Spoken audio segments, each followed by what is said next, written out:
মানুষের সংখ্যা খুব কম হলেও এই মাহফিলটার গুরুত্ব অন্যান্য মাহফিলগুলোর তুলনায় অনেক বেশি। এর মধ্যে অন্যতম কারণ হলো এখানে সিরাত নিয়ে আলোচনা হবে এবং এরপরে সিরাত যেন মানুষের ঘরে ঘরে পৌঁছে যায়, সেই জন্য আল্লাহ রাসূল সাল্লাল্লাহু আলাইহি ওয়াসাল্লামের সিরাত গ্রন্থ যুবকদের মাঝখানে বিতরণ করা হয়। দ্বিতীয় নম্বর কারণ হলো যে কোনো রাষ্ট্র বা দেশ, জাতি ও সমাজের প্রাণ শক্তি, মূল শক্তি সেটা হলো যুবক সমাজ। সেই যুব সমাজ এখানে উপস্থিত এবং যুব সমাজের আয়োজনে আজকের এই সম্মেলন। আল্লাহ তাআলা কোরআনে কারিমে বলেন যে আল্লাহ তাআলা তোমাদেরকে সৃষ্টি করেছেন দুর্বল অবস্থা থেকে, এরপরে আল্লাহ তাআলা তোমাদেরকে দুর্বলতা থেকে মুক্তি দিয়ে শক্তি দান করেছেন। এরপরে আল্লাহ তাআলা সেই শক্তি দেওয়ার পরে আবার তোমাদেরকে দুর্বল বানিয়েছেন। আল্লাহ তাআলা যা ইচ্ছা করেন তাই করতে পারেন। এখানে আল্লাহ তাআলা মানুষের মৌলিক জীবনের যে স্বাভাবিক রীতিনীতি, সেই স্বাভাবিক রীতিনীতিটা আল্লাহ তাআলা এখানে কোরআনের আয়াতের মধ্যে তুলে ধরেছেন। যে একটা মানুষ যখন জন্মগ্রহণ করে তখন সে খুব দুর্বল থাকে, যখন সে শৈশবে থাকে, শিশু থাকে, তখনও সে খুব দুর্বল থাকে। তাকে দিয়ে সমাজের গুরুত্বপূর্ণ কোনো কাজ আঞ্জাম দেওয়া যায় না। এই দুর্বলতা শেষ হওয়ার পর সে যখন যৌবনে যায় তখন সে হয় শক্তিশালী। তাকে দিয়ে যে কোনো ধরনের কাজ, সমাজের সবচেয়ে বড় বড় কাজ তাকে দিয়ে করানো সম্ভব। এই যৌবনকাল যখন শেষ হয়ে যায় তখন তাকে আবার চেপে ধরে বার্ধক্য, বয়স্ককাল, একটা সময় যে বৃদ্ধ অবস্থায় মানুষ আবার দুর্বল হয়ে পড়ে, সে চাইলে অনেক কিছু করতে পারে না। কোরআনের এক আয়াতে বলা হয়েছে ওয়ামিনহুম মান ইউরাদ্দু ইলা আরজালিল উমর। বয়স্ক হয়ে যাওয়ার মানুষগুলোকে বলা হয়েছে এটা হলো হায়াতের সবচেয়ে দুর্বল এবং সবচেয়ে নিম্ন অবস্থা, যেই অবস্থার মধ্যে অনেক মানুষকে আল্লাহ তাআলা পৌঁছিয়ে দেন। তো এই আয়াতের মধ্যে আল্লাহ তাআলা আমাদের প্রতি যেই বার্তাটা দিলেন, সেই বার্তাটা হলো যে দুই দুর্বলতার মাঝখানে আমি তোমাদেরকে একটা শক্তি সামর্থ্যওয়ালা সময়কাল দান করেছি, যেই সময়কালটার নাম হলো যৌবনকাল। আর এই যৌবনকালটাই তোমার জীবনের মূল সময়, এই যৌবনকালটাই তোমার জীবনের আসল সময়। এই সময়টাকে যদি কোনো মানুষ হেফাজত করতে পারে, এই সময়টাকে যদি কোনো মানুষ কাজে লাগাতে পারে, তাহলে ওই সময়টাকে কাজে লাগানোর কারণে তার জীবনটা যেমনভাবে সুন্দর হয়ে যায়, শুধুমাত্র তার নিজের জীবনটাকে সুন্দর, নিজের সময়টাকে কাজে লাগানোর কারণে তার মাধ্যমে একটা সমাজ সুন্দর হতে পারে, তার মাধ্যমে একটা রাষ্ট্র সুন্দর হতে পারে, এমনকি তার সেই যৌবনকালকে কাজে লাগানোর প্রভাব সারা পৃথিবীতেও পড়তে পারে। ইতিহাস সাক্ষী, শুরু থেকে নিয়ে এই পর্যন্ত পৃথিবীতে যতগুলো বিপ্লব হয়েছে, প্রত্যেকটা বিপ্লবের পিছনে যুবকদের হাত রয়েছে। কোনো যুবকদের ছাড়া কোনো বিপ্লব পৃথিবীতে সংগঠিত হয়নি। আব্দুল্লাহ ইবনে আব্বাস রাদিয়াল্লাহু তাআলা আনহু বলেছেন যে আল্লাহ তাআলা পৃথিবীতে যত নবী রাসূল পাঠিয়েছেন সমস্ত নবী রাসূলদেরকে নবুয়ত দান করেছেন যৌবনকালে, যেন যৌবনকালকে কাজে লাগিয়ে তারা দ্বীন ও ইসলামের প্রসার ঘটাতে পারে। আপনারা দেখেন পৃথিবীতে যত মন্দ কাজ হয় সেই মন্দ কাজের পিছনের হাত থাকে যুবকদের। পৃথিবীতে যত ভালো কাজ হয় সমস্ত ভালো কাজের পিছনে হাত থাকে যুবকদের। এমনকি অল্প কয়েকদিন আগে লাগাতার 16 বছর পর্যন্ত বাংলাদেশের জনগণের উপরে চেপে থাকা স্বৈরাচার সরকার, এই সরকার মানুষের উপরে জুলুম এবং নির্যাতনের স্টিম রোলার লাগাতার 16 বছর পর্যন্ত চালাইতে থাকলেও তখন তাকে হটানোর জন্য বাংলাদেশের সবচেয়ে বৃহৎ আওয়ামী লীগের বিপরীতে সর্ববৃহৎ রাজনৈতিক দল বিএনপি তাকে হটানোর জন্য চেষ্টা করেছে, আন্দোলন করেছে, পারে নাই, তারা ব্যর্থ হয়েছে। জামাত ইসলাম চেষ্টা করেছে তাদেরকে সরানোর জন্য, হটানোর জন্য, পারে নাই, তারা ব্যর্থ হয়েছে। বাংলাদেশের বিভিন্ন ধর্মীয় সংগঠন, রাজনৈতিক সংগঠন, অরাজনৈতিক সংগঠন সকলেই মিলে চেষ্টা করেছে তাকে বাংলার জমিন থেকে হটানোর জন্য, পারে নাই। কিন্তু সর্বশেষ 36 জুলাই, 6 আগস্ট, 6 অক্টোবর যখন বাংলাদেশের যুব সমাজ একত্রিত হয়েছে, তারা সকলেই যখন এক চিন্তা এবং এক স্লোগান নিয়ে মাঠে নেমেছে, তখন বাংলাদেশের এই 16 বছর যাবৎ বাংলাদেশের জনগণের ঘাড়ের উপরে চেপে থাকা অরাজনৈতিক এবং স্বৈরাচার সরকার মাত্র 45 মিনিটের ভিতরে ভাগতে বাধ্য হয়েছে। এই যে যুবকদের একটা শক্তি, এই যুবকদেরকে যদি বাংলাদেশের যে সমস্ত যুব সমাজ আমাদের সামনে আছে, আমরা যদি তাদের সামনে আমাদের ইসলামটাকে সুন্দরভাবে ফুটিয়ে তুলতে সক্ষম হই, আমরা যদি তাদের চিন্তা এবং মস্তিষ্ককে বিশুদ্ধ করতে সক্ষম হই, আমরা যদি বাংলাদেশের যুব সমাজের সামনে ইসলামী বিশুদ্ধ আকীদা এবং আল্লাহ রাসূল সাল্লাল্লাহু আলাইহি ওয়াসাল্লামের সুন্দর সিরাতকে তুলে ধরতে পারি, তাহলে এই যুব সমাজের হাত ধরে আমাদের দেশে ইসলামী রাষ্ট্র ব্যবস্থাপনা চালু করা সম্ভব ইনশাআল্লাহ। এজন্য এই যৌবনকাল এটা মানুষের জন্য সবচেয়ে গুরুত্বপূর্ণ এবং যুব সমাজ একটা জাতির জন্য সবচেয়ে গুরুত্বপূর্ণ এবং মূল অংশ। এই কারণেই কোরআন এবং হাদিসের মধ্যে আমরা দেখতে পাই তাদেরকে উদ্দেশ্য করে, শুধুমাত্র যুবকদেরকে উদ্দেশ্য করে বিভিন্ন আয়াত কোরআনের মধ্যে অবতীর্ণ হয়েছে। এই যুবকদেরকে উদ্দেশ্য করে বিভিন্ন হাদিস আল্লাহ রাসূল সাল্লাল্লাহু আলাইহি ওয়াসাল্লামের জবানে উচ্চারিত হয়েছে। সবগুলো তো আর অল্প সময়ে আপনাদের সামনে বলা সম্ভব নয়। সেইগুলোর মধ্য থেকে কয়েকটা হাদিস এবং কয়েকটা আয়াত আমি আপনাদেরকে পাঠ করে শোনানোর জন্য চেষ্টা করব। আল্লাহ রাসূল সাল্লাল্লাহু আলাইহি ওয়াসাল্লাম এক হাদিসের মধ্যে বলেন, ক্বালা রাসূলুল্লাহ সাল্লাল্লাহু আলাইহি ওয়াসাল্লাম ইগতানিম খামসান ক্বাবলা খামসিন, হে দুনিয়ার মানুষেরা, পাঁচটা বিপদ আসার আগে পাঁচটা সুযোগকে তোমরা কাজে লাগাও। এক নাম্বার শাবাবাকা ক্বাবলা হারামিক, এক নাম্বার হলো তুমি তোমার যৌবন কালকে কাজে লাগাও বার্ধক্য চলে আসার পূর্বেই। দুই নাম্বার ওয়াসিহাতাকা ক্বাবলা সাকামিক, এবং তুমি তোমার সুস্থতাকে কাজে লাগাও অসুস্থতা চলে আসার আগেই। ওয়াগিনাকা ক্বাবলা ফাকরিক, এবং তুমি তোমার সচ্ছলতা, অর্থনৈতিক সচ্ছলতাকে তুমি কাজে লাগাও তোমাকে দরিদ্রতা গ্রাস করার পূর্বেই। ওয়াফারাগাকা ক্বাবলা শুগলিক, এবং তুমি তোমার এরকম ভাবে অবসর সময়টাকে কাজে লাগাও ব্যস্ততা তোমাকে গিলে ফেলার আগেই। ওয়া হায়াতাকা ক্বাবলা মাউতিক, এবং তুমি তোমার হায়াতটাকে কাজে লাগাও মৃত্যু চলে আসার পূর্বেই। এখানে আল্লাহ রাসূল সাল্লাল্লাহু আলাইহি ওয়াসাল্লাম পাঁচটা বিপদের কথা বলেছেন, যেই পাঁচটা বিপদের আগেই পাঁচটা সুযোগকে কাজে লাগানো। এর মধ্যে সর্বপ্রথম যেই সুযোগটার কথা বলেছেন সেই সুযোগটার নাম হলো শাবাবাকা ক্বাবলা হারামিক, তুমি তোমার যৌবন কালকে কাজে লাগাও বার্ধক্য তোমাকে গ্রাস করার পূর্বে। আরেক হাদিসের মধ্যে আল্লাহ রাসূল সাল্লাল্লাহু আলাইহি ওয়াসাল্লাম বলেছেন যে হাসরের মাঠে যখন হাসরের মাঠ কায়েম হবে, তখন কোনো মানুষের দুই পা আল্লাহ তাআলার সামনে থেকে সরতে পারবে না, দুই পা নড়ানোর কোনো সুযোগ থাকবে না। সেই দিনে আল্লাহ রাসূল সাল্লাল্লাহু আলাইহি ওয়াসাল্লাম বলেন, যেই দিন আল্লাহ তাআলার আরশের ছায়া ব্যতীত অন্য কোনো ছায়া পৃথিবীতে আল্লাহ তাআলার আরশের ছায়া ব্যতীত অন্য কোনো ছায়া থাকবে না। সেই দিন আল্লাহ তাআলার আরশের ছায়ার নিচে 7 শ্রেণীর মানুষকে আল্লাহ তাআলা জায়গা দিবেন। তাদের মধ্য থেকে একদল হলো ওই সমস্ত যুবক, যেই সমস্ত যুবকেরা তাদের যৌবন কালকে ইবাদতের মধ্যে কাটিয়েছে।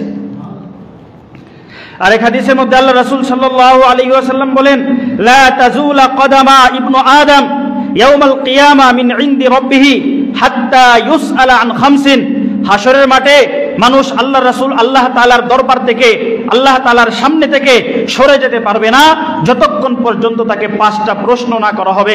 সেই 5টা প্রশ্ন কি? এক নম্বরে আল্লাহ রাসূল সাল্লাল্লাহু আলাইহি ওয়াসাল্লাম বলেন, আন উমরিহি ফিমা আফনাহু, তাকে জিজ্ঞাসা করা হবে তার হায়াত সম্পর্কে, তার জন্ম থেকে নিয়ে মৃত্যু পর্যন্ত সময়কাল সম্পর্কে, এই সময়কাল সে কোন কাজে ব্যয় করেছে। ওয়া আন শাবাবিহি ফিমা আবনাহু, এবং তাকে জিজ্ঞাসা করা হবে তার যৌবনকাল সম্পর্কে, এই যৌবনকাল সে কোথায় ক্ষয় করেছে। এবং তাকে জিজ্ঞাসা করা হবে ওয়া আন মালিহি মিন আইনা ইকতাসাবাহু ওয়া ফিমা আনফাকাহু, তার মাল সম্পর্কে জিজ্ঞাসা করা হবে, তার অর্থ উপার্জন সম্পর্কে জিজ্ঞাসা করা হবে, সেগুলো সে কোন জায়গা থেকে উপার্জন করেছে এবং কোন জায়গায় ব্যয় করেছে। তাকে জিজ্ঞাসা করা হবে ওয়া মাদা আমিলা ফিমা আলিমা, সে যেই পরিমাণ জ্ঞান অর্জন করেছে সেই জ্ঞানগুলোর মধ্য থেকে কোন জ্ঞানের উপরে, কোন এলেম উপরে, অর্থাৎ তার এলেম অনুযায়ী সে কতটুকু আমল করেছে। এই প্রশ্নগুলোর সম্মুখীন আমাদের আপনাদের প্রত্যেকটা মানুষের আল্লাহ তাআলার দরবারে হতে হবে। সেই 5টা প্রশ্নের মধ্যে এক নম্বরে তো আল্লাহ তাআলা তার পুরা জীবনকাল সম্পর্কে জিজ্ঞাসা করেছেন, পুরা জীবনকাল সম্পর্কে জিজ্ঞাসা করার পরেও আলাদাভাবে আল্লাহ তাআলা তাকে তার যৌবনকাল সম্পর্কে জিজ্ঞাসা করবেন। কারণ পুরা জীবনের মূল অংশ হলো যৌবনকাল। এই যৌবনকাল যদি কোনো ব্যক্তি কাজে লাগায় তাহলে তার বার্ধক্যকাল অবশ্যই কাজে লাগবে। এই যৌবনকাল কোনো ব্যক্তি যদি আল্লাহর ইবাদতের মধ্যে লিপ্ত হতে পারে, এই যৌবনকালে কোনো ব্যক্তি যদি আল্লাহ রাসূল সাল্লাল্লাহু আলাইহি ওয়াসাল্লামের সুন্নাহ প্রতিষ্ঠার মেহনত করতে পারে, তাহলে সেই মানুষটা বার্ধক্যেও আল্লাহর ইবাদতেই নিমগ্ন থাকবে এবং আল্লাহর রাসূলের সুন্নত অনুযায়ী জীবন যাপন করতে করতে মৃত্যুবরণ করবে। এই জন্য আল্লাহ তাআলা তার যৌবনকাল সম্পর্কে প্রত্যেকটা মানুষকে, প্রত্যেকটা ফরদকে আলাদা আলাদাভাবে জিজ্ঞাসা করবে। এই জন্য এই যৌবনকালকে হেফাজত করা আমাদের খুব জরুরি। কিন্তু দুঃখজনক বিষয় হলো আমাদের সামনে আজকে সঠিক ইসলামটা নাই, আমরা সঠিক ইসলামটাকে দেখতে পারি না। এই জন্য আমাদের দেশের যুবকেরা আজকে পশ্চিমা কালচারের দিকে ধাবিত হয়ে গিয়েছে। এই পশ্চিমা কালচার আমাদেরকে কি দিয়েছে, যুবকদেরকে কি দিয়েছে, এটা যুবকরা কল্পনাও করতে পারে না। আর ইসলাম যুবকদের জন্য কি আয়োজন করেছে, কি ব্যবস্থা করেছে, সেই সম্পর্কে আমার দেশের 90% মুসলমানের দেশের যুবকরা জানেও না। এজন্য সর্বপ্রথম কথা হলো পশ্চিমা কালচারের যত আয়োজন, যুবকদেরকে নিয়ে যত আয়োজন, এই পশ্চিমাদের প্রত্যেকটা আয়োজন হলো যুবকদের জীবনকে ধ্বংস করে দেওয়ার আয়োজন। আর আমাদের ইসলাম যুবকদের জন্য যে আয়োজনগুলো করেছে, প্রত্যেকটা আয়োজন হলো যুবকদের যৌবনকালকে কাজে লাগানোর আয়োজন, প্রত্যেকটা আয়োজন হলো যুবকদের জীবনকে হেফাজত করার আয়োজন। তো ইসলাম আমাদেরকে যে বার্তাগুলো দিয়েছে যৌবনকালকে হেফাজত করার, এই বার্তাগুলো আমাদের জন্য কতটুকু উপকারী, এটা যদি আমরা বুঝতে চাই তাহলে প্রথমে আমাদেরকে বুঝতে হবে পশ্চিমা কালচারগুলো আমাদেরকে কিভাবে গ্রাস করছে। কারণ আমরা কিভাবে ধ্বংস হচ্ছি এটা যদি না বুঝতে পারি তাহলে আল্লাহ তাআলা এবং আল্লাহ রাসূল সাল্লাল্লাহু আলাইহি ওয়াসাল্লাম আমাদেরকে কেন্দ্র করে যে বার্তাগুলো দিয়েছে সেই বার্তাগুলোর মর্মবাণী আমরা বুঝতে সক্ষম হব না। এজন্য দেখেন, আমাদেরকে ধ্বংস করার জন্য, আমার দেশের যুবকদেরকে ধ্বংস করার জন্য বিভিন্ন রকমের আয়োজনগুলোর মধ্য থেকে একটা সাধারণ আয়োজনের কথা আমি বলি, যে আয়োজনটাকে বাংলাদেশের মুসলমানরা এখন হালাল মনে করতে শুরু করেছে, যে আয়োজনটাকে বাংলাদেশের মুসলমানরা এখন কোনো গুনাহ মনে করে না, যেই গুনাহে লিপ্ত হওয়াকে বাংলাদেশের মুসলমানেরা লজ্জার কোনো বিষয় মনে করে না, তার মধ্য থেকে একটা হলো চলচ্চিত্র। একটা হলো কি? চলচ্চিত্র। আজকে মুসলমানদের ঘরে ঘরে টিভি, আজকে মুসলমানদের হাতে হাতে অ্যান্ড্রয়েড মোবাইল, সেই মোবাইলের মধ্যে ইউটিউবে আমরা নাটক দেখি, সিনেমা দেখি, ঘরে ঘরে টেলিভিশন, টেলিভিশনের মধ্যে আমরা নাটক দেখি, সিনেমা দেখি এবং সেগুলোর মধ্যে অনেক অশ্লীল বিষয়ও থাকে, সেই অশ্লীল বিষয়গুলো আমরা দেখি। একটা জিনিস খেয়াল করে দেখবেন, তারা এইগুলোর পক্ষে নাটক, সিনেমা, গান, বাজনা ইত্যাদি এগুলোকে প্রতিষ্ঠা করার জন্য স্কুলগুলোতে সাংস্কৃতিক অনুষ্ঠানের নামে গানের আয়োজন শুরু করেছে, কলেজগুলোতে সাংস্কৃতিক অনুষ্ঠানের নামে নাচের আয়োজন শুরু করেছে। বাংলাদেশের মুসলমানেরা এখন নাচ, গান এবং নাটক, সিনেমাকে বাংলাদেশের সংস্কৃতি মনে করতে শুরু করেছে। আর এর পিছনে একদল এরকম ভাবে চিন্তাবিদ, বুদ্ধিজীবী, যারা বুদ্ধি বিক্রি করে ভাত খায়, তারা এর সপক্ষে দলিল দেয় বিনোদন হলো মানুষের মধ্যে মনের শক্তি যোগায়, আর মনের শক্তি হলো সমস্ত শক্তির পিছনের সবচেয়ে বড় শক্তি। কারণ আপনার মন ভালো নাই, আপনার পড়তে ভালো লাগবে না, স্বাভাবিক কথা। আপনার মন ভালো নাই, আপনার কাজে মন বসবে না, স্বাভাবিক কথা। আপনার মন ভালো নাই, আপনি আপনার পরিবারকে সময় দিতে পারবেন না, স্বাভাবিক কথা। তো এই যে একটা যুক্তি আমাদেরকে দেয়, সেই যুক্তিটাকে আমরাও অনায়াসে বিনা বাক্যে, বিনা প্রশ্নে গিলে ফেলি, কিন্তু এই যুক্তির পিছনের মূল রহস্যটা আমরা জানি না। একটু মনোযোগ দিয়ে শুনুন। বিনোদন দুই প্রকার। বিনোদন কয় প্রকার? দুই প্রকার। একটা হলো সুস্থ বিনোদন, আর একটা হলো অসুস্থ বিনোদন। সুস্থ বিনোদন কাকে বলে এবং অসুস্থ বিনোদন কাকে বলে? অসুস্থ বিনোদন বলা হয় যেই বিনোদন চলাকালীন সময়টায় মানুষের ভালো লাগে, মানুষ সেই সময়টাকে এনজয় করে, কিন্তু বিনোদনকালীন সময়টা শেষ হয়ে যাওয়ার পর তার অন্তরটা বিষাক্ত হয়ে ওঠে, তখন আর তার ভালো লাগে না, তার মনের মধ্যে অস্থিরতা তৈরি হয়, এটাকে বলা হয় অসুস্থ বিনোদন। আর সুস্থ বিনোদন কাকে বলে?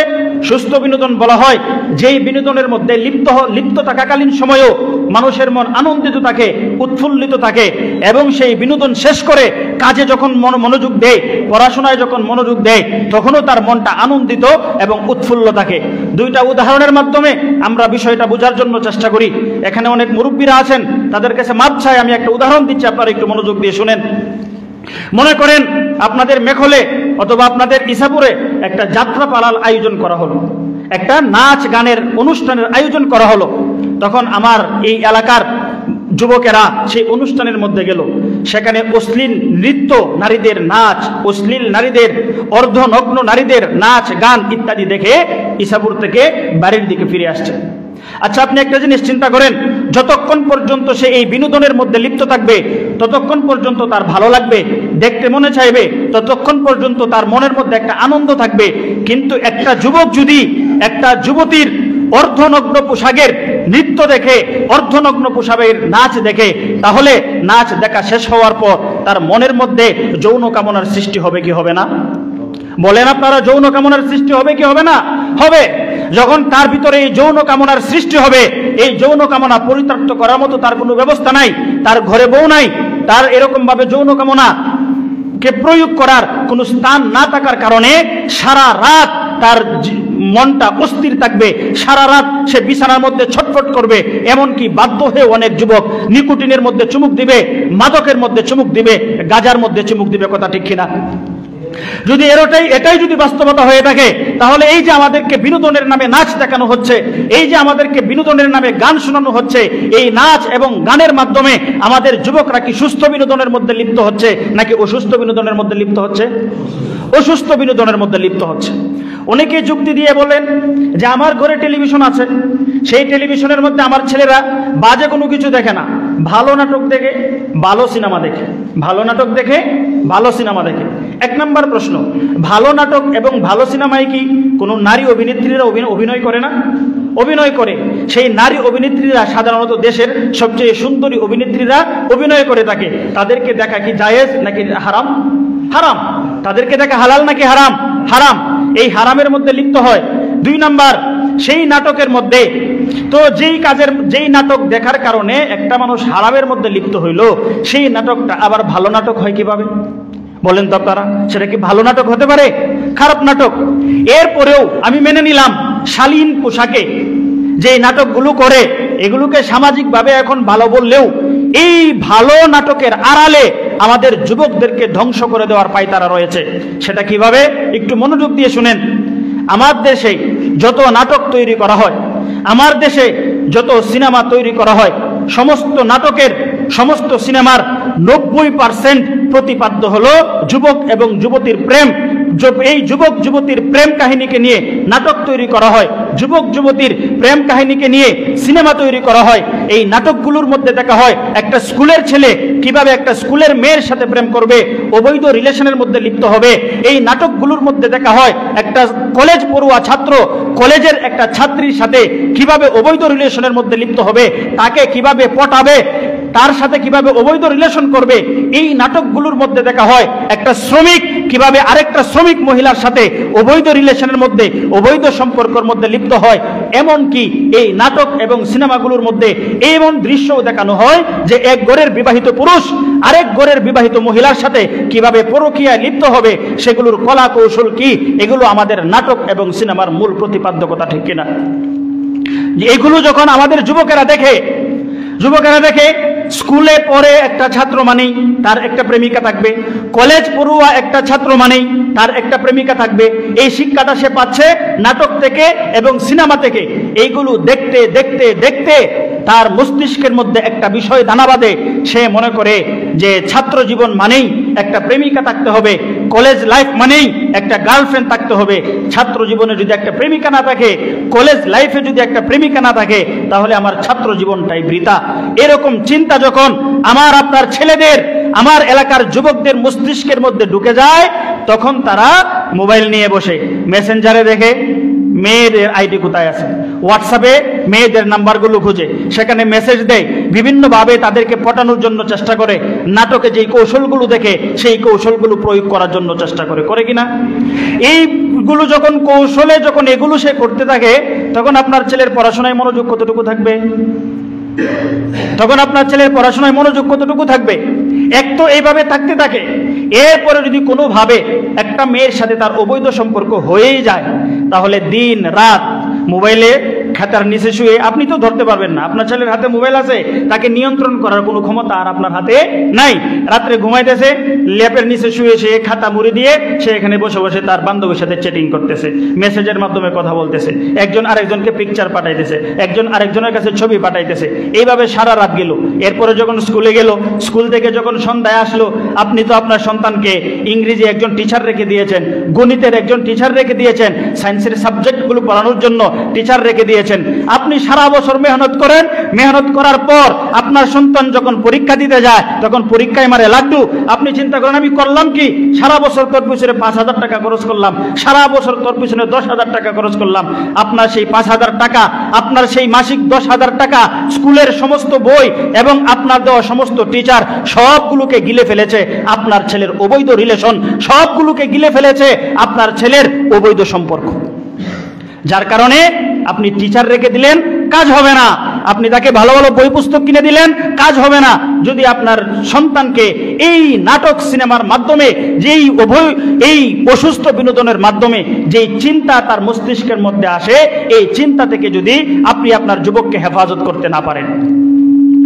এখন আসেন, এই নাটকগুলো প্রথম ধাপে আমার সন্তানগুলোকে কি শিখালো? আমার আপনার সন্তানগুলোকে শিখালো যে ছাত্র জীবনে একটা প্রেমিকা থাকতে হবে, কলেজ লাইফে একটা গার্লফ্রেন্ড থাকতে হবে, এটা শিখালো। দ্বিতীয় ধাপ কি?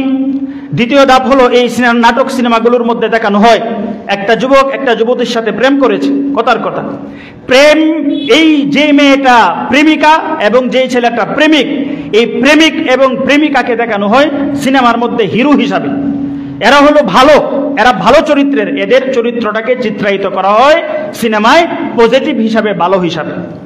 অন্যদিকে বাবা এবং মা তার ছেলের এই প্রেম সম্পর্কে, অবৈধ সম্পর্ক সম্পর্কে জানার পরে যেই বাবা তার সন্তানগুলোকে এই অবৈধ রিলেশন থেকে বিরত থাকার জন্য চেষ্টা করে, তার সন্তানকে শাসন করে, সেই বাবাগুলোকে চলচ্চিত্রগুলোর মধ্যে চিত্রায়িত করা হয় মন্দ চরিত্র রূপে।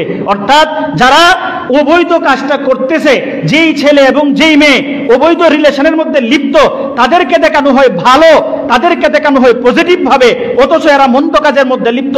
আর যেই বাবা যেই মা তাদেরকে 20 বছর 25 বছর পর্যন্ত পড়ালেখা করিয়েছে, লালন পালন করেছে, তারা যখন তার এই সন্তানকে এই অবৈধ কাজ থেকে বিরত রাখতে চায়, এই প্রেম প্রীতি থেকে হেফাজত করতে চায়, তখন এই বাবা এবং মায়ের ভালো কাজটাকে নাটক সিনেমায় চিত্রায়িত করা হয় নেগেটিভ হিসাবে, তাদেরকে দেখানো হয় খারাপ হিসাবে। এই যে একটা অবস্থা, এই অবস্থার মাধ্যমে আমার আপনার সন্তানগুলো কি মেসেজ পাচ্ছে? আমার আপনার সন্তানগুলো মেসেজ পাচ্ছে, প্রেম করেছো সেটাও অন্যায় নয়, এখন মা বাবার অবাধ্য হয়ে এই প্রেমকে টিকিয়ে রাখা এটাও অবাধ্য, এটাও কোনো দোষের কিছু নয়। এরপরে আমার আপনার সন্তানেরা সেখান থেকে কি মেসেজ পায়? যে যেহেতু আমরা প্রেম করেছি, এখন পৃথিবীর কোনো শক্তি আর আমাদেরকে আলাদা করতে পারবে না, আমি আর তুমি বিবাহ করবই, আমার মা বাবা রাজি থাকুক বা না থাকুক, আমরা দুইজন একসাথে থাকবই, সমাজ আমাদেরকে স্বীকৃতি দেখ বা না দেখ। এই কারণে দেখা যায় আমার দেশের যুবকেরা এখন, আমার দেশের যুবতী মেয়েরা মা বাবার মুখে চুনকালি মেরে তারা ঘর থেকে পালিয়ে যায় কিনা চিন্তা করে দেখুন তো। এই শিক্ষাটা সে কোত্থেকে পাইল? যেটাকে আপনারা ভালো নাটক বলেন সেখান থেকে, যেটাকে আপনারা ভালো সিনেমা বলেন সেখান থেকে। যাই হোক, একদল এইভাবে চলে গেল। আমি ধাপগুলো বলতেছি। 3 নাম্বার ধাপ, মনে করেন যে কোনো যুবক তার প্রেমিকাকে পাইল না, একটা মেয়ের সাথে তার রিলেশন ছিল, সেই মেয়েটার অন্যত্র বিবাহ হয়ে গিয়েছে। একটা মেয়ের সাথে তার সম্পর্ক ছিল, এই মেয়েটা তার কাছ থেকে চলে গিয়ে আরেকটা ছেলের সাথে সম্পর্কে জড়িত হয়ে গিয়েছে। তখন আমাদেরকে নাটক সিনেমাগুলো কি শিখায়? নাটক সিনেমাগুলো আমাদেরকে শিখায় যে প্রেমিকা যখন চলে গিয়েছে, এই জীবনের আর কোনো দাম নাই, মন বিষণ্ণ, পড়ালেখা ভালো লাগে না, কাজের মধ্যে মনোযোগ দেয় না, এখন সে তার মনের কষ্টকে দূর করার জন্য মাধ্যম হিসাবে নাটক সিনেমায় দেখায়, মাধ্যম হিসাবে গ্রহণ করতে হবে মাদক। মাধ্যম হিসেবে গ্রহণ করতে হবে কি? মাদক। মদ খাইতে হবে, গাঁজা খাইতে হবে, হিরোইন খাইতে হবে। এগুলো যদি আমরা সেবন করি, সেবন করার মাধ্যমে আমাদের দুঃখ কষ্ট যা আছে সব কিছু দূর হয়ে যাবে। এই যে নাটক সিনেমায় যে আমার আপনার সন্তানদেরকে যে তিনটা ধাপে তিনটা জিনিস শেখায়, এক নাম্বার হলো অবৈধ রিলেশনের মধ্যে লিপ্ত হতে হবে, দুই নাম্বার হলো এই অবৈধ প্রেমকে জয়ী করতে হবে, মা বাবার মুখে চুনকালি মেরে হোক, আর তিন নাম্বার হলো প্রেমিকাকে যদি আমরা না পাই তাহলে আমার আপনার জীবনটাকে মদকে মাদক সেবন করে ধ্বংস করে দিতে হবে। এই তিনটা বার্তার মাধ্যমেই আজকে আমার দেশের যুব সমাজের অধিকাংশ যুবকদেরকে গ্রাস করেছে এবং আমার আপনার যুব সমাজের অধিকাংশ যুবককেই আমরা দেখতে পাই তারা মাদক আসক্তিতে লিপ্ত, তারা মাদক সেবনের মধ্যে লিপ্ত। অথচ দেখেন, এটা একটা সাধারণ পশ্চিমা সংস্কৃতির একটা সাধারণ আয়োজন। এই আয়োজনটা তলে তলে আমার আপনার সন্তানদেরকে কিভাবে ধ্বংস করে দিচ্ছে। আর ইসলাম কি বলে? ইসলাম একটা যুবকের যৌবনকালকে হেফাজত করার জন্য ইসলামের আয়োজনগুলো কি? ইসলাম সর্বপ্রথম বলে, আল্লাহ তাআলা কোরআনে কারীমের মধ্যে বলেন, কুল্লিল মুমিনিনা ইয়াগুদ্দু মিন আবসারিহিম, হে আল্লাহর রাসূল আপনি মুমিনদেরকে বলে দিন তারা যেন তাদের দৃষ্টিকে অবনত রাখে, ওয়াহফাজু ফুরুজাহুম, এবং তারা যেন তাদের লজ্জাস্থানকে হেফাজত করে, যালিকা আসকা লাহুম, এটাই তাদের জন্য সর্বোত্তম। কথা বুঝে আসছে? তো কোরআনের মধ্যে আমাদেরকে শেখানো হচ্ছে যে যুবকদেরকে বলে দাও, মুমিন যুবকদেরকে বলে দাও তারা যেন তাদের দৃষ্টিকে অবনত রাখে। দৃষ্টিকে অবনত রাখার উদ্দেশ্য হলো বেগানা গায়রে মাহরাম কোনো মহিলার দিকে সে যেন দৃষ্টিপাত না করে। তো এখন এখানে প্রশ্ন আসতে পারে, আমরা তো রাস্তায় যখন চলাচল করি তখন আমাদের ইচ্ছাই হোক বা অনিচ্ছাই হোক অনেক সময় অনেক মহিলাদের প্রতি আমাদের দৃষ্টিপাত হয়ে যায়, তাহলে আমরা কোরআনের এই আয়াতের উপরে কিভাবে আমল করব? এই প্রশ্নের উত্তরে আল্লাহ রাসূল সাল্লাল্লাহু আলাইহি ওয়াসাল্লাম হযরত আলী রাদিয়াল্লাহু তাআলা আনহুকে সম্বোধন করে বলেন, ইয়া আলীয়ু লা তাত্তাবি'ন নাজরাতান নাজরা ফাইন্না লাকাল উলা ওয়া লাইসাত লাকাল আখিরা।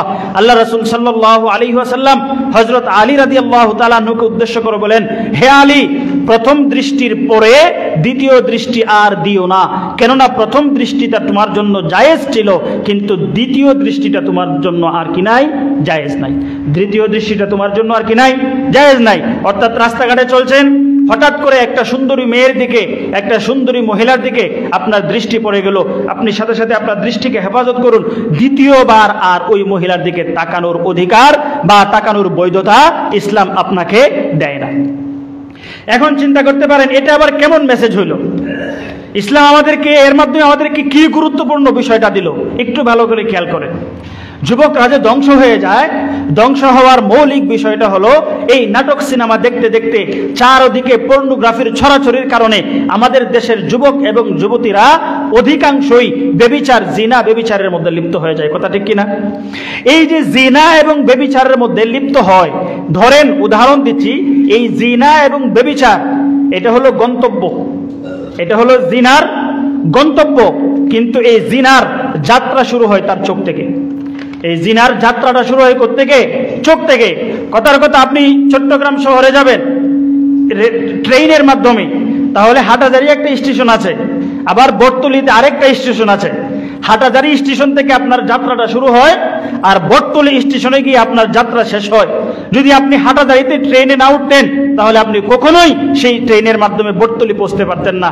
ঠিক এরকম ভাবে জিনার যাত্রা শুরু হয় চোখের স্টেশনের মাধ্যমে, আর সেই জিনা বাস্তবায়িত হয় এবং গন্তব্যে পৌঁছে লজ্জাস্থানের জিনার মাধ্যমে। একটা জিনিস খেয়াল করে দেখেন, একটা যুবক কখন জিনায় লিপ্ত হয়? সে কোনো একটা নারীকে সর্বপ্রথম চোখে দেখে, চোখে দেখার কারণে কলেজে গিয়েছে, স্কুলে গিয়েছে, যাওয়ার পরে একটা মেয়েকে তার চোখে দেখলো, দেখার পরে তার ভালো লেগে গিয়েছে, এখন সে চেষ্টা করে তার কাছে যাওয়ার, কাছে গেল, কাছে যাওয়ার পরে সে চেষ্টা করে তার সাথে একটু কথা বলার, কথা বলা হয়ে গেল, তারপরে সে একটু চেষ্টা করে স্পর্শ করার, স্পর্শ করা হয়ে গেল, তারপরে সে মৌলিক জিনা, মৌলিক বেবিচার যেটা দণ্ডনীয় অপরাধ, সেই অপরাধের মধ্যে লিপ্ত হয়। তাহলে যাত্রাটা শুরু হয়েছে কোত্থেকে? চোখ থেকে। যুব সমাজ, এই মুসলমানদের যুব সমাজ যেন এই জিনার মতো গুনাহের মধ্যে লিপ্ত না হয়, বেবিচারের মতো সমাজ বিধ্বংসী অপরাধের মধ্যে লিপ্ত না হয়। এই জন্য ইসলাম সর্বপ্রথম তাদেরকে বলে দিয়েছে, ইয়া আলী লা তাত্তাবি'ন নাজরাতান নাজরাতা, এক দৃষ্টির পরে আরেক দৃষ্টি দিও না। হে দুনিয়ার মুসলমান যুবকেরা, তোমরা তোমাদের দৃষ্টিগুলোকে অবনত রাখো, অবৈধ নারীদের দিকে তোমরা কখনো দৃষ্টিপাত করো না, বরং তোমরা তোমাদের দৃষ্টিকে হেফাজত করার মাধ্যমে তোমরা তোমাদের যৌবনকালকে পরিশুদ্ধ করো। তো এই যে ইসলামের একটা ছোট্ট বার্তা, এই বার্তাটা আমার আপনার যুব সমাজের জন্য কতটুকু গুরুত্বপূর্ণ চিন্তা করে দেখেছেন? আমাদের অনেক আকাবির হজরত এবং অনেক মাশায়েখদের জবানে আমি এই কথাটা বারবার শুনেছি যে কোনো একটা যুবক যদি সে তার নজরের গুনাহ থেকে নিজেকে বাঁচাইতে পারে, কোনো একটা যুবক যদি দৃষ্টির গুনাহ থেকে নিজেকে রক্ষা করতে পারে, তাহলে সে তাকে সব ধরনের গুনাহ থেকে বাঁচাতে পারবে, তাহলে সে তাকে সব ধরনের গুনাহ থেকে বাঁচাতে পারবে। ওনারা উদাহরণ দিয়ে বলেছেন, মনে করেন একটা মানুষের শরীরে যদি এই পরিমাণ শক্তি থাকে যে সে একটা হাতিকে মাথায় বহন করতে পারে, এই পরিমাণ শক্তি সে একটা হাতিকে মাথায় কি করতে পারে? বহন করতে পারে। তাহলে এই মানুষটা কি মাথায় ছাগল বহন করতে পারবে না? বলেন, যেই মানুষটা হাতি বহন করতে পারে সেই মানুষটা ছাগল বহন করতে পারবে না? তো আকাবিরগণ বলেন, যুবকদের জন্য এই যে গুনাহ থেকে বাঁচা, চোখের গুনাহ থেকে বাঁচা, এটা হলো হাতির মতো। যে যুবক এই চোখের গুনাহ থেকে বাঁচা, চোখকে হেফাজত করার দায়িত্বকে বহন করতে পারবে, এই যুবক অন্যান্য সকল গুনাহ থেকে বাঁচতে পারবে। কারণ অন্যান্য সকল গুনাহগুলো হলো সেই হাতির তুলনায় ছাগলের মতো। যে হাতিকে বহন করলে ছাগল বহন করাও সক্ষমতা প্রমাণিত হয়, ঠিক সেরকম ভাবে নজরকে যদি কোনো যুবক হেফাজত করতে পারে, তাহলে সেই যুবক সমাজের সব ধরনের খারাপ এবং অশ্লীল কাজ থেকে নিজেদেরকে হেফাজত করতে পারবে। দ্বিতীয় নাম্বার, আমার দেশের যুবকগুলোকে ধ্বংস করে দেওয়ার জন্য আমাদের দেশে সারা বিশ্বব্যাপী পশ্চিমা সংস্কৃতি মাদককে ছড়িয়ে দিয়েছে। মাদক, নেশা, এই নেশায় আমার দেশের প্রায় 80% যুবক লিপ্ত। পত্রিকার রিপোর্ট অনুযায়ী কত পার্সেন্ট যুবক লিপ্ত? 80% যুবক নেশায় লিপ্ত। এই যে নেশায় লিপ্ত হওয়ার পিছনের কারণ তো বললাম, নেশায় লিপ্ত হয় অনেকগুলো কারণ আছে। এর মধ্যে একটা কারণ হতে পারে তার সঙ্গ দোষ। সে যাদের সাথে চলাফেরা করে, আপনার ছেলে মদ খায় না কিন্তু মদখোরদের সাথে থাকে, আপনার ছেলে সিগারেট খায় না কিন্তু সিগারেট খোরদের সাথে থাকে, আপনার ছেলে খুব অচিরেই সিগারেট খাবে, খুব অচিরেই মদ খাবে। এজন্য যুবক ভাইয়েরা, যারা নেশায় লিপ্ত, এই সমস্ত সঙ্গদেরকে পরিহার করতে হবে, তাদের সাথে চলাফেরা থেকে নিজেদেরকে বিরত রাখতে হবে। অনেককেই দেখা যায় যে তার সঙ্গ দোষে বন্ধুর সাথে গল্পে গল্পে হাসতে হাসতে প্রথমে সিগারেট খাওয়া শুরু করে, এই সিগারেট তাকে হিরোইন পর্যন্ত নিয়ে পৌঁছায়। দ্বিতীয় নাম্বার কারণ হলো, একটু আগে যেটা বললাম, প্রেম করেছিল, প্রেমিকা ছেড়ে চলে গিয়েছে, এখন তার আর কোনো কিছু ভালো লাগে না, এখন সে কিসের মধ্যে লিপ্ত? মদের মধ্যে লিপ্ত, মাদকের নিশাকে সে গ্রহণ করেছে। অথচ কোরআনে কারিমে আল্লাহ তাআলা বলেন, ইয়া আইয়ুহাল্লাযীনা আমানু, হে ঈমানদারগণ, ইন্নামাল খামরু ওয়াল মাইসিরু ওয়াল আনসাবু ওয়াল আজলামু রিজসুম মিন আমালিশ শাইতান ফাজতানিবুহু লাআল্লাকুম তুফলিহুন। হে মুমিন মুসলমানেরা, নিশ্চয়ই তোমরা ভালো করে জেনে রাখো, মদ, জুয়া ইত্যাদি যেগুলো আছে, এই সবগুলো হলো নাপাক জিনিস। এগুলো কিসের জিনিস? নাপাক জিনিস। এগুলো হলো শয়তানের কাজ। এগুলো থেকে তোমরা বিরত থাকো, কারণ এগুলো থেকে যদি তোমরা নিজেদেরকে বাঁচাইতে না পারো, তাহলে তোমরা কিছুতেই সফল হতে পারবে না। তাহলে তোমরা কিছুতেই কি হতে পারবে না? সফল হতে পারবে না।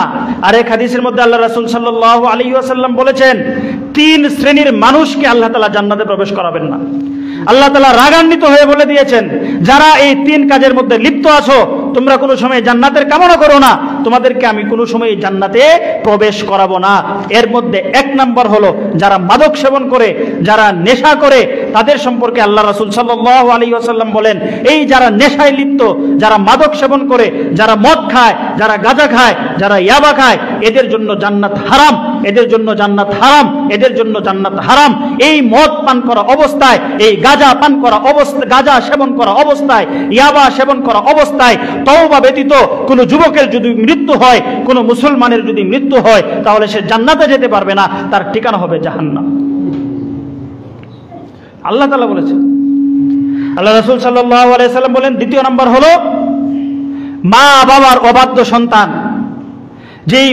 যেই সন্তানেরা মা বাবার সাথে সবসময় অবাধ্য আচরণ করে, প্রেমকে জয় করার জন্য মা বাবার মুখে চুনকালি মারে, এরকম ভাবে অবৈধ কাজে লিপ্ত হওয়ার জন্য মা বাবার উপরে টর্চার করে, 10 বছর, 12 বছর, 15 বছর, 30 বছর পর্যন্ত একটা সন্তানকে লালন পালন করার পর সেই সন্তান যখন মা বাবার জন্য কলঙ্কের কারণ হয়, এরকম সন্তান যদি মা বাবার কাছে মাফ না চেয়ে, মা বাবাকে সন্তুষ্ট না করায়, তার মা বাবা যদি মারা যায় এই অবস্থায়, অথবা সে যদি মারা যায়, তাহলে তার জন্য জান্নাত হারাম, সেও জাহান্নামী হয়ে যায়।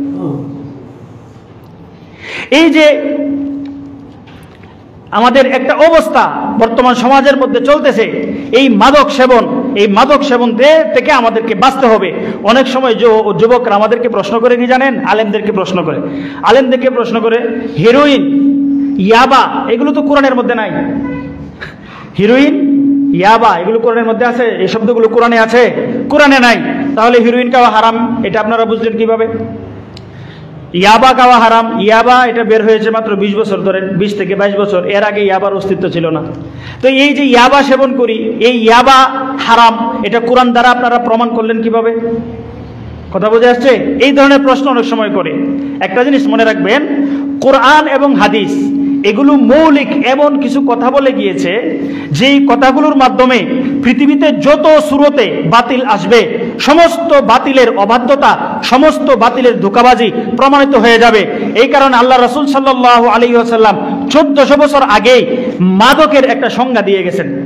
যেই সংজ্ঞাটা প্রয়োগ করার পরে সেই মাদক, সেটা বোতলজাত হয়ে আসুক, সেটা প্যাকেটজাত হয়ে আসুক, সেটা তরলভাবে আসুক, সেটা শক্তভাবে আসুক, সেটা ইয়াবার নামে আসুক, সেটা হিরোইনের নামে আসুক, সেটা ফেন্সিডিলের নামে আসুক, যে কোনো নামে আসুক না কেন, সেই সংজ্ঞার ভিতরে পড়েই যাবে এবং সেটা হারাম কোরআন এবং হাদিসের মাধ্যমেই সাব্যস্ত হয়ে যাবে।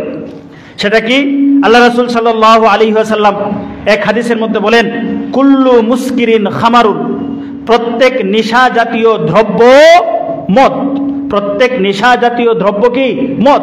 এখানে খামার শব্দ ব্যবহার করা হয়েছে। খামার মানে আমরা শাব্দিক অর্থ বুঝি হলো মদ, কিন্তু খামার মানে, খামারের শাব্দিক অর্থ হলো উরনা, খিমার। আরবিতে উরনাকে কি বলা হয়? খিমারুন। এটা হলো পর্দা, আবরণ। এই নেশা জাতীয় বস্তুকে খামার কেন বলা হয়?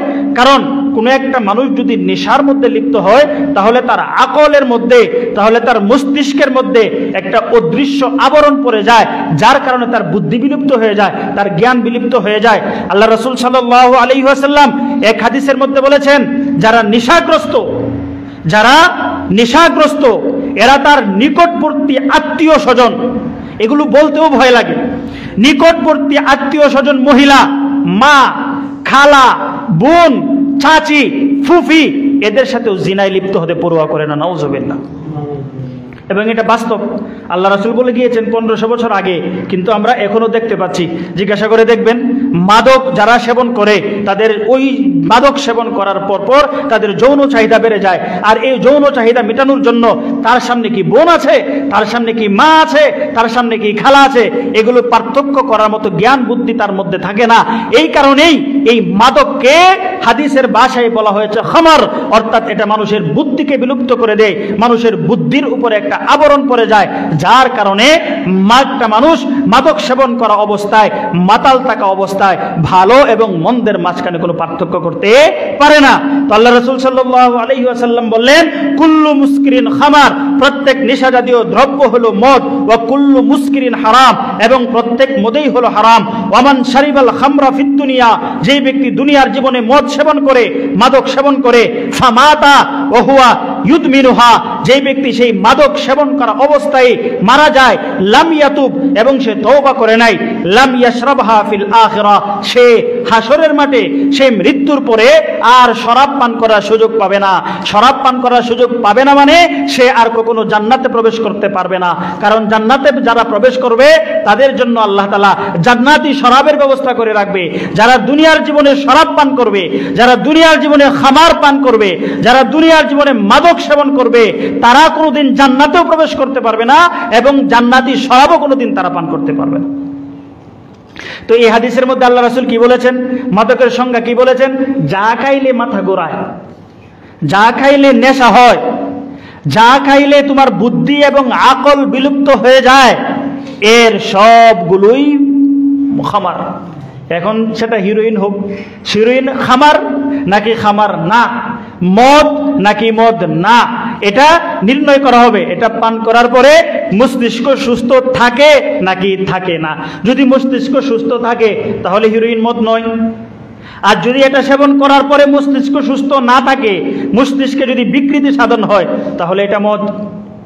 কথা বুঝে এসেছে? এ আবার এটা সেবন করবেন, সেবন করার পরে দেখতে হবে আপনার মস্তিষ্ক সুস্থ থাকে নাকি থাকে না। যদি মস্তিষ্ক সুস্থ থাকে তাহলে এটা খাওয়া হালাল, এটা হারাম নয়।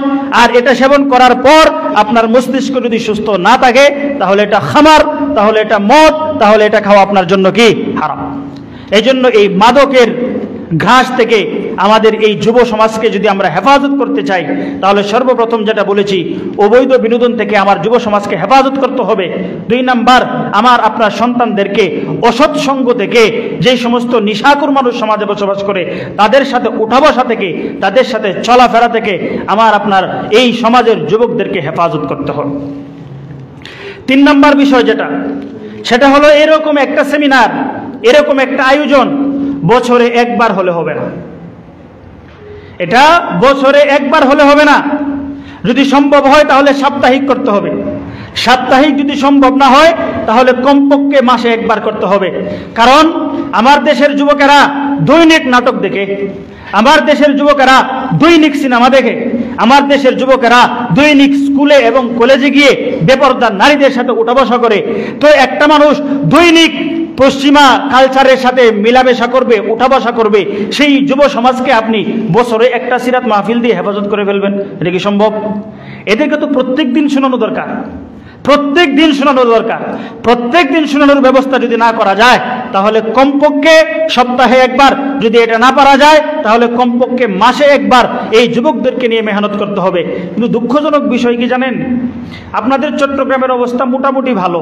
আগে আমরা যখন এখানে ছিলাম তখন খুব ভালো ছিল, আর এখন হলো মোটামুটি ভালো। কিছু মনে করবেন না আমাদের দেশে।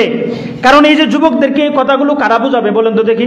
বিজ্ঞ আলেম যারা, তাদের বোঝাতে হবে না? তারা যদি না বলে এরা কি এই কথাগুলো বুঝবে? আমাদের দেশে বক্তাদের মধ্যে হাজার হাজার বক্তা আছে, যে বক্তাদের নামের শুরুতে লেখা আছে মুফতি। জীবনে কোনোদিন দারুল ইফতার বারান্দা দিয়েও হাঁটে নেই, আছে না নাই? আমার দেশের বক্তাদের মধ্য থেকে এক শ্রেণীর বক্তা আছে যাদের নামের সাথে লাগানো হয়েছে কাসেমি। জীবনে কোনোদিন ভারতেই যায় নাই। দেওবন্দে পড়বে তো দূরের কথা, জীবনে কোনোদিন ভারতেই যায় নাই। অনেক বক্তা আছে যাদের সাথে নামের সাথে লেখা হলো মুফাসসিরে কোরআন। মুফাসসিরে কোরআন মানে কি? কোরআনের ব্যাখ্যাকারী। অথচ তার সামনে যদি একটা আরবি কিতাব খুলে দেওয়া হয় তাহলে এক লাইন পড়তে পারবে না, অথচ তার নামের শুরুতে কি লেখা আছে? মুফাসসিরে কোরআন। আমাদের দেশে এরাই ভালো ওয়াইজ, এরাই ভালো বক্তা, এরাই ওয়াজ করে। এরাই ওয়াজ করার কারণ হয় কি, দেশের মানুষ, সমাজের মানুষ ভুল ইসলামটাকে শিখে। আর এই ভুল ইসলামকে দেখে দেখে অনেক মানুষ নাস্তিক হয়ে যায়, অনেক মানুষ মুরতাদ হয়ে যায়, অনেক মানুষ ইসলাম থেকে ফিরে যায়। কথার কথা দেখেন, আমার দেশে এরকম ইসলামও আছে, ওয়াজের মধ্যে বলা হয় যে দরবেশ অথবা পীর বাবার পায়ের বৃদ্ধা আঙ্গুলি চুষলে অনেক সওয়াব। পায়ের আঙ্গুলি চুষলে কি? অনেক সওয়াব। অথবা পীর যিনি বুজুর্গ দরবেশ, এই দরবেশ গোসল করার পরে যেই পানিটা প্রবাহিত হবে সেই পানি পান করা অনেক সওয়াবের কাজ। এই কারণে অনেক দরবারের মধ্যে আপনারা দেখবেন যে পীর সাহেবের পায়ের মধ্যে চুম্বন করে, পীর সাহেবের আঙ্গুল চুষে। অনেক দরবারের মধ্যে দেখবেন যে পীর সাহেবে গোসল করতেছে, গোসলের পানি সাধারণ মানুষ পান করতেছে। তো এইগুলো যদি কোনো একজন ভালো ডাক্তার দেখে আর তাকে যদি বলা হয় এটাই ইসলাম, এটার সম্পর্কে হাদিস আছে, তাহলে ওই ডাক্তার সাহেবকে আর ইসলাম পালন করবে? তো এই যে একটা মহামারী রোগ, এই রোগটা আমার দেশে ছড়ানোর কারণ কি? কারণ হলো আমরা বক্তা নির্ণয় করার জন্য আমাদের এলাকায়, উত্তরবঙ্গে অনেক জায়গায় মাহফিলে গেলে দেখা যায় প্রধান বক্তা মানে যার গলাটা খুব সুন্দর, সে মাহফিলে উঠবে, একটা গজলে টান দিবে। অনেক সময় ভাই দুঃখজনক বিষয়, মমতাজের গানও গায় মাহফিলের মধ্যে। কিসের গানও গায়? মমতাজের গানও মাহফিলের মধ্যে গায়। অনেক মানুষ একসাথে চলে আসে।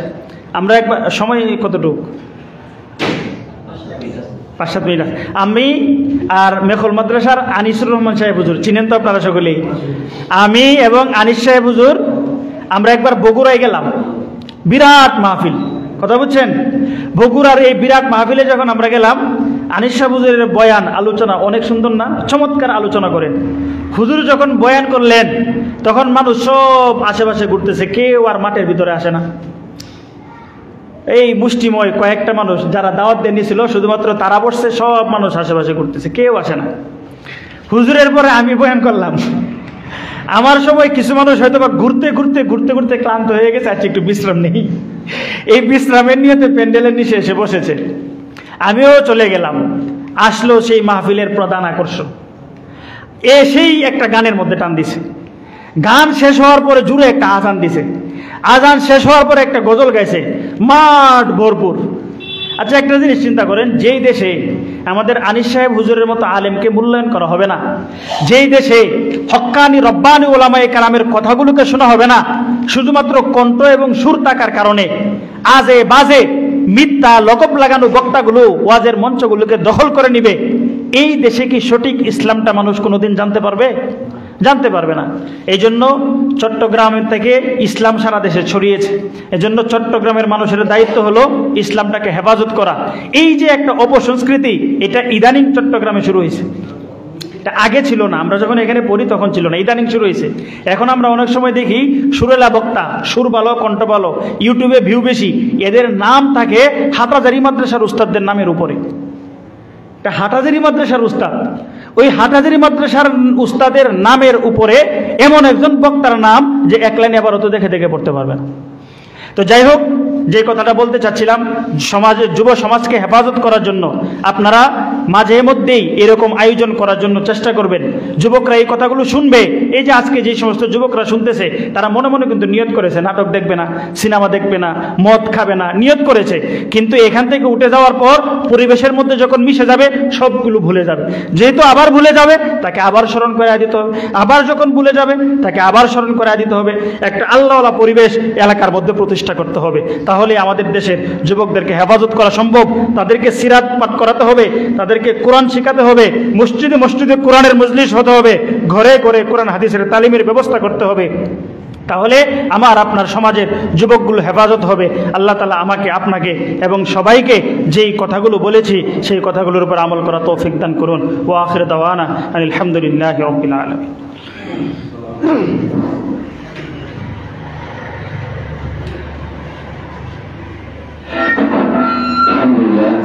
এতক্ষণ পর্যন্ত আমাদের সম্মুখে অত্যন্ত গুরুত্বপূর্ণ আলোচনা পেশ করলেন জামিউল ইসলামিয়া হামিদ সুন্নাহ বিদ্যালয়ের সিনিয়র শিক্ষক হযরত মাওলানা আব্দুল বাশার সাহেব। মেহমানকে সংস্থার পক্ষ থেকে একটি বই হাদিয়া দেওয়া দিচ্ছেন ইসলামিক সংস্থার সভাপতি হাফিজ মোহাম্মদ জুবায়ের হাসান। এখন এশার আজান হবে, 8:15 জামাত হবে ইনশাআল্লাহ।